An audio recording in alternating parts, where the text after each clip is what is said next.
Hello everyone. आज का topic है menstrual cycle disorders and abnormal bleeding. Menstrual cycle disorder होता क्या है, एबनॉर्मल ब्लीडिंग क्या होता है। ठीक है, ये जो है ये बीएससी नर्सिंग 4th ईयर और जीएनएम 3rd ईयर का एक सब्जेक्ट का एक छोटा सा हिस्सा है।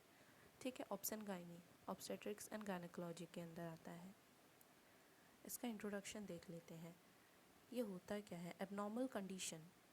मेंस्ट्रुअल साइकिल का एबनॉर्मल कंडीशन क्या होता है, कोई भी डेविएशन आना, किसी भी नॉर्मल इंडिविजुअल वुमेन की जो प्रोसीजर्स होते हैं या प्रोसेस होता है उनमें जो चेंजेस आते हैं या फिर उनमें जो भी मेच्योरिटीज़ या फिर डेवलपमेंट आता है, उसमें कोई भी तरह का या किसी भी तरीके का कोई भी डेविएशंस आना, उसी को एबनॉर्मल कंडीशन कहते हैं हम मेंस्ट्रुअल साइकिल का।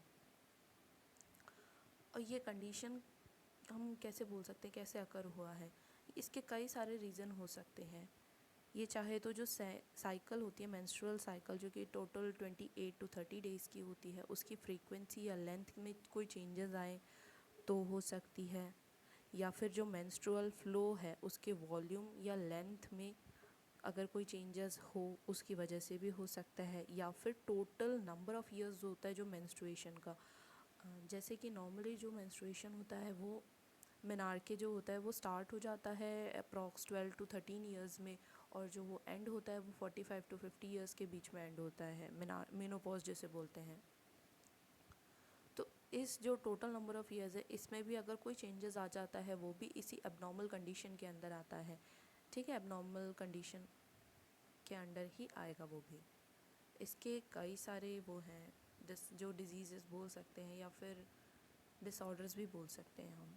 ठीक है, पहला है एमेनोरिया, फिर डिसएमेनोरिया, ovular pen, dysfunctional uterine bleeding जिसको DUB भी कहते हैं, प्री मेंस्ट्रुअल सिंड्रोम जिसको शॉर्ट फॉर्म में PMS भी बोलते हैं। इन सब के बारे में डिफ़ाइन मैं आगे करती हूँ।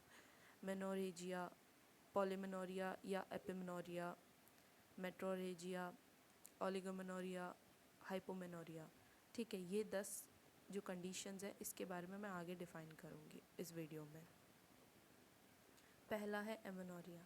एमेनोरिया का सीधा सीधा मतलब होता है कि जो रिप्रोडक्टिव ईयर्स हैं, ठीक है, यानी कि जो 11-12 जब मेनार्के स्टार्ट होता है वहाँ से मीनोपॉज तक का जो टाइम होता है, उस बीच में मेंस्ट्रुअल साइकिल का एब्सेंस होना या ना होना, उसे हम एमेनोरिया कहते हैं। इसका मेन रीज़न होता है या तो प्रेगनेंसी हो गया, या स्ट्रेस हो गया, या लैक्टेशन हो गया।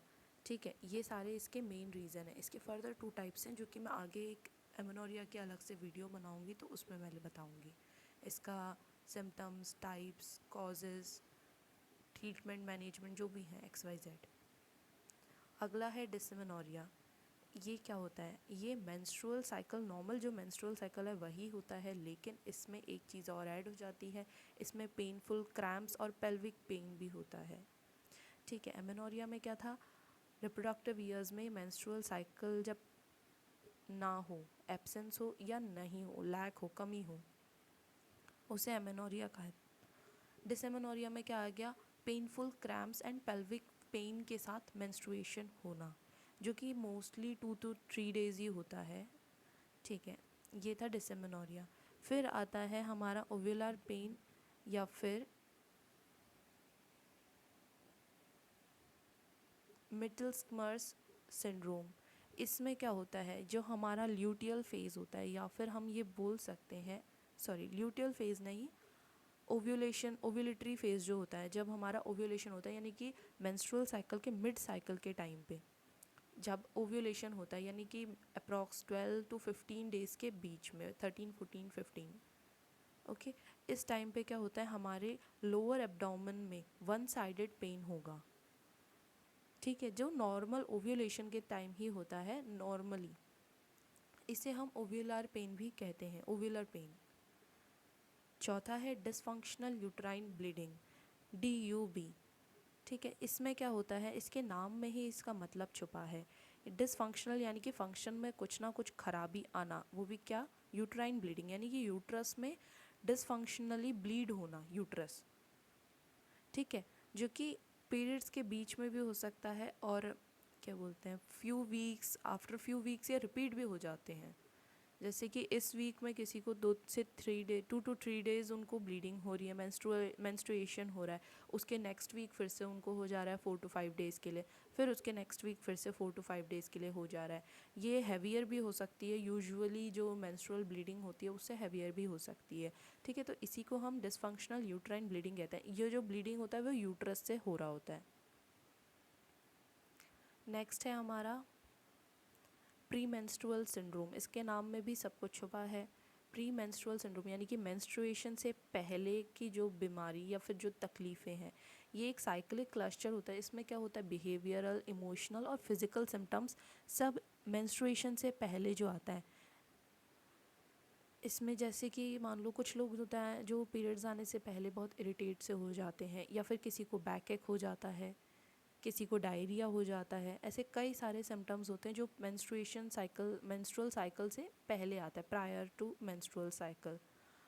तो उस टाइम पे उस कंडीशन को हम प्री मेंस्ट्रुअल सिंड्रोम कहते हैं। ओके, फिर अगला है मेनोरेजिया। इसमें क्या होता है, इसमें हम ये भी बोल सकते हैं प्रोलॉन्ग्ड या हैवी पीरियड भी बोल सकते हैं। जो मेंस्ट्रुअल साइकिल जो होगा वो बहुत ज़्यादा हैवी होगा, नॉर्मली होगा 28 to 30 डेज़ की साइकिल ही होगी, लेकिन वो जो ब्लीडिंग होती है, मेंस्ट्रुअल साइकिल जो होता है, पीरियड्स जो होते हैं वो कम से कम 4 to 5 डेज़ रह सकता है, या 6 डेज़ भी रह सकता है। प्रोलॉन्ग का मतलब हो गया 7 डेज़ तक भी जा सकता है, और हैवी का मतलब कि बहुत ज़्यादा ब्लीडिंग भी हो सकती है उन्हें। उस कंडीशन को मेनोरेजिया कहते हैं, जिनको बहुत ज़्यादा ब्लीडिंग होती है, अप्रॉक्स 7 डेज़ तक भी जाती है। नेक्स्ट है पॉलीमेनोरिया या फिर एपिमेनोरिया। पॉलीमेनोरिया क्या होता है, इसमें क्या होता है कि जो आर्बिट्री साइकिल होती है या फिर आर्बिट्री लिमिट होती है, जो हमारी नॉर्मल जो होती है वो 28 to 30 डेज़ की जो साइकिल होती है वो लिमिट होके कम होकर 21 डेज़ तक सिमट जाता है। ठीक है, 21 डेज़ के बाद फिर रिपीट होता है, और ये कांस्टेंट रहता है उस रेट में, कोई एबनॉर्मलिटीज़ नहीं, कुछ नहीं। इस कंडीशन को हम पॉलीमेनोरिया कहते हैं। ठीक है, अगर इसी कंडीशन में बहुत ज़्यादा ब्लीडिंग होती है, एक्सेसिव या प्रोलॉन्ग ब्लीडिंग होती है, उस कंडीशन को हम एपिमेनोरिया कहते हैं। पॉलीमेनोरिया क्या होता है, नॉर्मल ब्लीडिंग होगी, ज़्यादा हैवी नहीं होती है, नॉर्मल होगी, लेकिन उसकी जो साइकिल होगी वो 21 डेज़ की होगी। एपिमेनोरिया क्या होता है, उसमें भी साइकिल 21 डेज़ के आसपास या उससे कम डेज़ की होती है, लेकिन इसमें एक्सेसिव या प्रोलॉन्ग ब्लीडिंग होती है। ठीक है, ये था पॉलीमेनोरिया या एपिमेनोरिया। फिर आता है मेट्रोरेजिया। मेट्रोरेजिया क्या होता है, ये एक एसाइक्लिक ब्लीडिंग होती है यूट्रस का, इरेगुलर एसाइक्लिक ब्लीडिंग। ठीक है, जो कि यूट्रस के सरफेस में कोई लेजन या ट्रॉमा, स्कार या किसी भी चीज़ की वजह से हो रहा होता है अदर देन मेंस्ट्रुअल ब्लीडिंग। ठीक है, मेंस्ट्रुअल ब्लीडिंग नहीं होती है, वो कोई और ट्रॉमा, कट या किसी भी चीज़ और रीज़न की वजह से ब्लीडिंग हो रहा होता है यूट्रस से, उसे मेट्रोरेजिया कहते हैं। जब ये ब्लीडिंग बहुत ज़्यादा इरेगुलर और एक्सेसिव हो जाता है, तब जो मेंस्ट्रुएशन होता है उसको हम आइडेंटिफाई नहीं कर पाते हैं, तो उस कंडीशन को मेनोमेट्रोरेजिया कहा जाता है, जब हम मेंस्ट्रुअल साइकिल को आइडेंटिफाई नहीं कर पाते हैं एक्सेसिव ब्लीडिंग की वजह से, एक्सेसिव और इरेगुलर ब्लीडिंग की वजह से। ठीक है, उसे हम मेनोमेट्रोरेजिया कहते हैं। Okay, moving to our next, oligomenorrhoea. Oligomenorrhoea क्या होता है, इसमें जो होता है ब्लीडिंग बहुत कम होती है, और इसकी जो साइकिल होती है, हमने इसमें पॉलीमेनोरिया में पढ़ा था कि वो लेस देन 21 डेज़ हो जाती है, लेकिन ओलिगोमेनोरिया में क्या होता है, वो मोर देन 35 डेज़ हो जाता है उसका साइकिल, नॉर्मल साइकिल से ज़्यादा डेज़ की हो जाती है। ठीक है, और ये कांस्टेंट रहती है उस फ्रीक्वेंसी में, उस कंडीशन को हम ओलिगोमेनोरिया का कह सकते हैं। लास्ट है हमारा हाइपोमेनोरिया। हाइपोमेनोरिया, हाइपो का मतलब ही होता है कम। ठीक है, मेनोरिया का मतलब ब्लीडिंग, मेंस्ट्रुअल ब्लीडिंग जो कि बहुत ज़्यादा कम हो, स्कैंटी हो, जो लेस देन 2 डेज़ रहता है। ओके, जो कि 2 दिन से भी कम टाइम के लिए रहता है, उसी को हम हाइपोमेनोरिया कहते हैं। नाम में ही है, हाइपो का मतलब कम, मेनोरिया जो ब्लीडिंग को रिप्रेजेंट कर रहा है। ठीक है, यानी कि जो कि बहुत कम है, स्कैंटी है, बहुत ज़्यादा स्कैंटी है।